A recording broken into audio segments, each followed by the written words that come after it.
50 ሚሊዮን ችግኞችን በመትከሏ ታስራለች። ከትንሽ ከዲግሪ ተነስታ ፕሮፌሰር እስከ መሆን የበቃች ብቸኛ አፍሪካዊ ሴትም ተብላለች። በ2004 የዓለም ኖቤል ሰላም ተሸላሚ ነበረች። ይህቺ ሴት ማን ናት?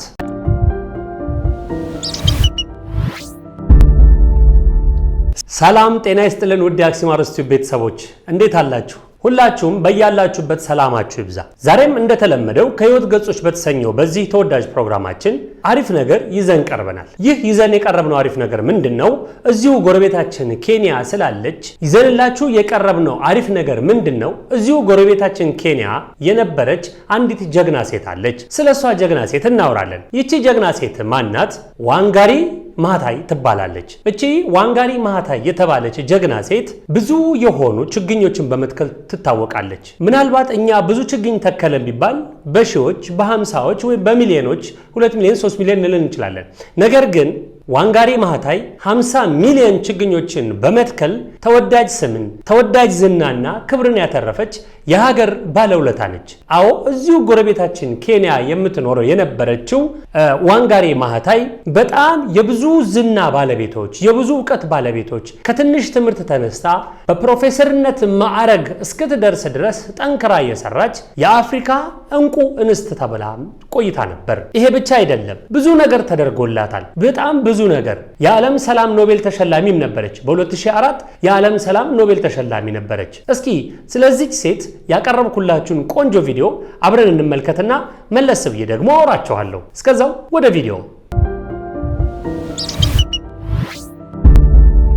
አፈሩ የተሸረሸረ፣ ወንዞች የሚፈሱበት፣ ደን የሚጠፋበትና ሰዎች ልጆቻቸውን ለመመገብ የሚታገሉበት ሰፊና ደረቅ መሬት ላይ ትግል ተጀምሯል። ይሁንና አንዲት ሴት ያንን እንደ ዕጣ ፈንታ እንደማትቀበለው ወሰነች። ለዛፎች ብቻ ሳይሆን ለማህበረሰብ፣ ለዲሞክራሲና ለተስፋ የለውጥ ዘሮች እንደምትዘራ ስላሰበችዋ ጀግና እንመልከት። ይህ የጎረቤት ኬንያ የአካባቢ ጥበቃ ተቆርቋሪ፣ የፖለቲካ ተሟጋች፣ የኖቤል የሰላም ተሸላሚና ደከመኝ ሰለቸኝ ሳትል ለተፈጥሮና ለሴቶች ፍትህ ጠበቃ የሆነችው የዋንጋሪ ማህታይ ታሪክ ነው። በዛሬው ከህይወት ገጾች ፕሮግራማችን በዋንጋሪ ማህታይ ህይወት ውስጥ እንጓዛለን።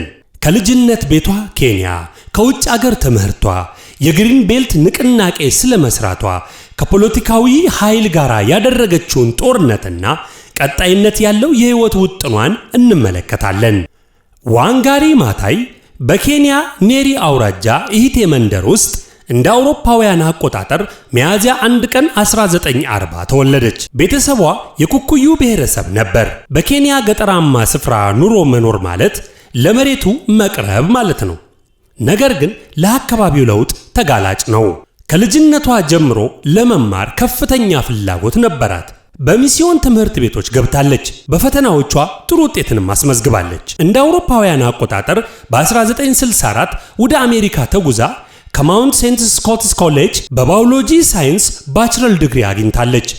ከዚያም በ1966 ከፒትስበርግ ዩኒቨርሲቲ የሳይንስ ማስተርሷን በባዮሎጂካል ሳይንስ አገኘች። ወደ ኬንያ ስትመለስ የናይሮቢ ዩኒቨርሲቲን ተቀላቀለች።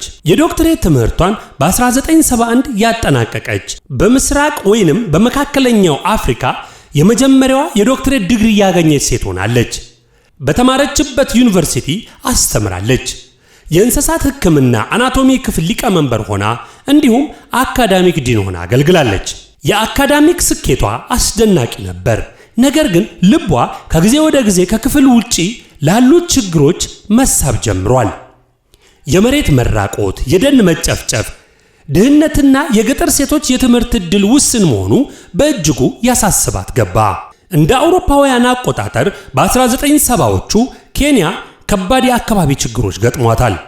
ደኖች እየተቆረጡ፣ አፈሩ እየተሸረሸረ፣ ለም መሬት በማጣት የተነሳ የአካባቢው ነዋሪዎች እየተሰቃዩ ነበር። ዋንጋሪ የገጠር ሴቶች ለማገዶና ለገበያቸው እንጨት ስለሚያስፈልጋቸው ወደ አጥፊ ተግባራት እየተሸጋገሩ መሆኑን ተገነዘበች። ዋንጋሪ ከኬንያ የሴቶች ብሔራዊ ምክር ቤት ጋር ተሳተፈች። በዚያ ኔትወርክ በኩል ድፍረት የተሞላበት ሐሳብን ፈለሰፈች።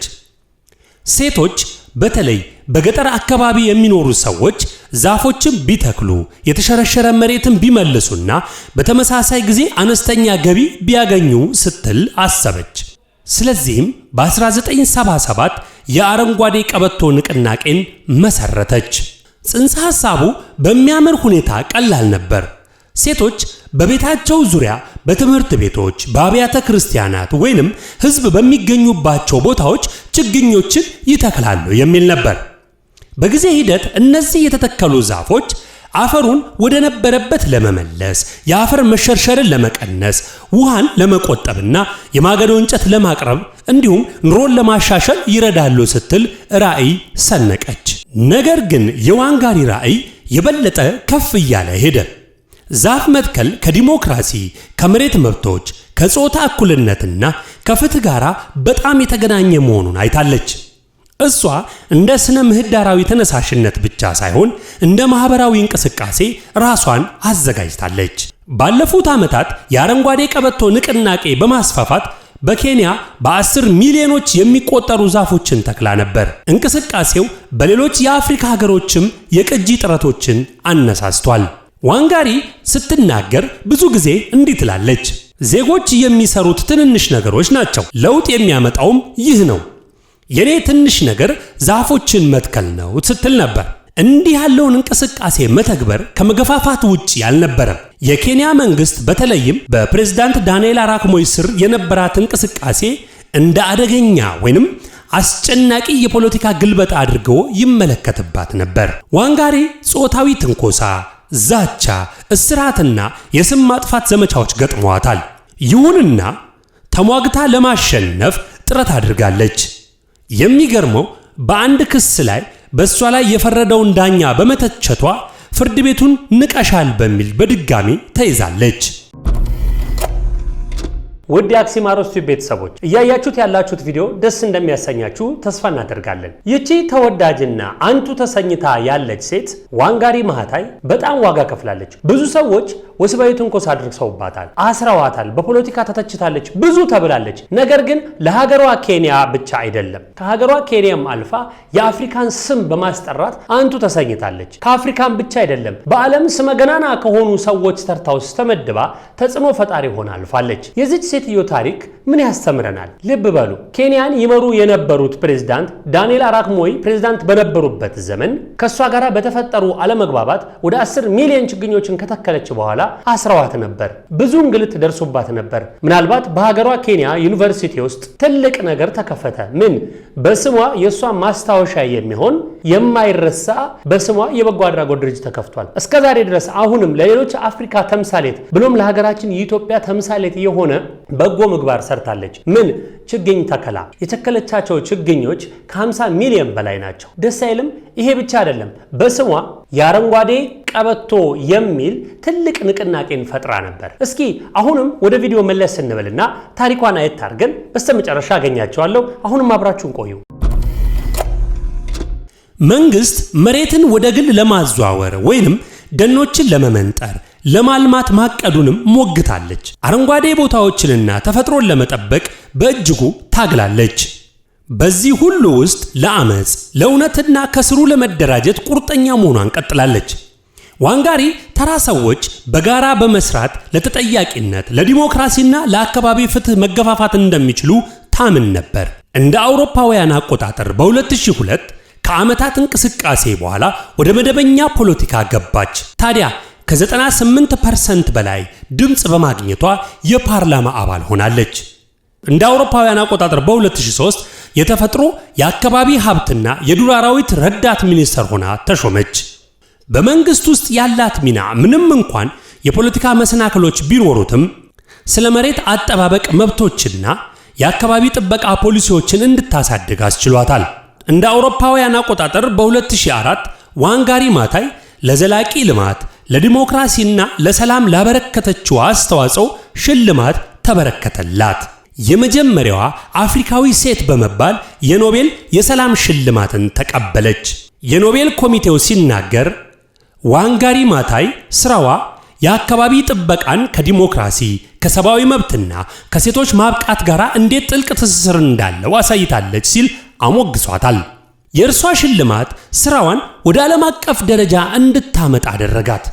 ንግግሮችን አቀረበች፣ ዓለም አቀፍ መድረኮችን ተቀላቀለች፣ ህብረተሰብን ገነባች፣ የአካባቢ ጥበቃ እንቅስቃሴን፣ የሰብአዊ መብት ስራዎችን አብረው እንደሚሄዱ ምልክት ሆና አሳየች። በበጎ ስራዋ የተነሳ ብዙ ሽልማቶችን አግኝታለች። የክብር ዶክትሬት ሽልማቶችን፣ ራይት ሊሊሁድ ሽልማት፣ የሶፊ ሽልማት እንዲሁም በፈረንሳይና በጃፓን ካሉ ሀገራት ሜዳሊያዎችን አግኝታለች። ዋንጋሪ ስትጓዝ ንግግሮችን ስትሰጥና በዓለም አቀፍ ደረጃ በስብሰባዎች ላይ ስትገኝም ሳትታክት መሟገቷን ቀጥላለች። መሬትን ጠብቅ፣ ሴቶችን አብቃ፣ ተጠያቂነትን ጠይቅ የሚለው መርህ የዘወትር መልእክቷ ነው። በኋለኞቹ ዓመታት የዋንጋሪ ሥራ እየሰፋ መጣ። እንደ አውሮፓውያን አቆጣጠር በ2010 የዋንጋሪ ማታይ የሰላምና የአካባቢ ጥናት ተቋም በናይሮቢ ዩኒቨርሲቲ የአካዳሚክ ምርምር ከስር መሰረቱ ልምምድ ጋር እንዲዋሃድ ብለው ተቋቋመ። ለክልላዊ የደን ፕሮግራሞች የበጎ ፈቃድ አምባሳደር ሆናለች። በአህጉራዊ አካላት ውስጥ ከፍተኛ ሚናን ተጫውታለች። በመሬት ወረራና ሙስና ላይ ዘመቻዎችን መርታለች። ሆኖም ደግ ሰው አይበረክትም እንዲሉ ጤንነቷ ቀንሷል። በሴፕቴምበር 25 ቀን 2011 በ71 ዓመቷ በማህፀን ካንሰር ምክንያት ከዚህ ዓለም በሞት ተለይታለች። ነገር ግን የእሷ መልካም ሥራ በትውልድ ውስጥ ለዘላለም ይኖራል። እሷ በሕይወት ብታልፍም የአረንጓዴ ቤልት ንቅናቄ ተጨማሪ ዛፎችን በመትከልና ማህበረሰቦችን በማብቃት ሥራ መስራቱን ቀጥሏል። በስሟ የተጠራው ተቋም አዳዲስ ተማሪዎችንና መሪዎችን አሁንም እያፈራ ይገኛል። ሕይወቷ መነሳሳት ሆኖ ቀጥሏል። አንድ ሰው በእሴቶቹ ላይ የተመሰረተ በሀገሮቹ ላይ ያለውን ለውጥ እንዴት እንደሚያሽከረክር ያሳያል። ለመሆኑ ከዋንጋሪ ማህታይ የሕይወት ገጽ ምን ትምህርት አገኘን? ትንንሽ ተግባራት ቁም ነገር አላቸው። ዛፍ መትከል፣ እውነት መናገር ወይንም ቡድን ማደራጀት ስንመለከተው ትንሽ ሊመስለን ይችላል። ነገር ግን ለውጥ የሚጀምረው ከስር ነው። በመከራ ውስጥ ያለ ድፍረት፣ ዛቻና ተቃውሞ ገጥሟታል። ነገር ግን በትህትናና በራዕይ የጸናች ነበረች። የዋንጋሪ ማታይ ሕይወት በተስፋ ላይ የተመሰረተ ለመሬት ፍቅርና ለሰው ልጅ እንክብካቤ በትውልድ የሚበቅሉ ዘሮችን መትከል እንደሚቻል ያስታውሰናል። ዋንጋሪ ማታይ በአንድ ወቅት የዜጎች ጥቃቅን ድርጊቶች ለውጥ ያመጣሉ፣ ትንሽ ነገር በጊዜ ሂደት ትልቅ ለውጥን እንደሚያመጣ ስትናገር ነበር። ይህ ታሪክን ለማሳወቅ ብቻ ሳይሆን ለተፈጥሮ ጥልቅ አክብሮት እንዲኖረን፣ በፍትህ ውሳኔና እርምጃ ለመውሰድ ደግሞ ድፍረት እንዲኖረን ያግዘናል። የተወደዳችሁ የአክሲማሮስ ቲዩብ ቤተሰቦች ባያችሁት ቪዲዮ ቁም ነገር እንደምታገኙበት፣ ትልልቅ ትምህርት እንደምታገኙበት ተስፋ አለን። ስንቶቻችሁ ለዓላማችሁ ጽናት አላችሁ? ስንቶቻችሁ የምትፈልጉትን ራዕይ ለመጨበጥ ዋጋ ተከፍላላችሁ? ስንቶቻችን ዋጋ እንከፍላለን? ዛሬ ዓለም እየገሰገሰች ባለችበት እየፈጠነች ባለችበት በዚህ ወቅት ከሰዎች አስተሳሰብ ጋራ ከሰዎች ይሳቤ ጋራ ተግባብቶ የተሻለ ለሀገር ለወገን ለትውልድ የሚጠቅም ነገር ለመስራት ትልቅ ትዕግስትና ጥረት ይጠይቃል። እርስዎ በዚህ ውስጥ ቢያልፉ ምን ያደርጉ ነበር? ይቺ ሰው ይህንን መልካም ነገር ሰርታ በሕይወት ብታልፍም ለኛ ግን ታሪኳን ቅርሷንና ራዕይዋን በእኛ አይምሮና በሌላ በትውልድ ውስጥ ላልፋለች። ለዛሬ የነበረን ፕሮግራም ይህን ይመስላል። በቀጣይ ሌላ ቆንጆ ፕሮግራም ደግሞ ይዘንላችሁ እንቀርባለን። ፕሮግራማችን ከተመቻችሁ ላይክ፣ ሼር፣ ሰብስክራይብ በማድረግ የሁልጊዜ ትብብራችሁ አይለየን። ለዛሬ የነበረን ቆይታ ይህን ይመስላል። በያላችሁበት ሰላም ሁኑ።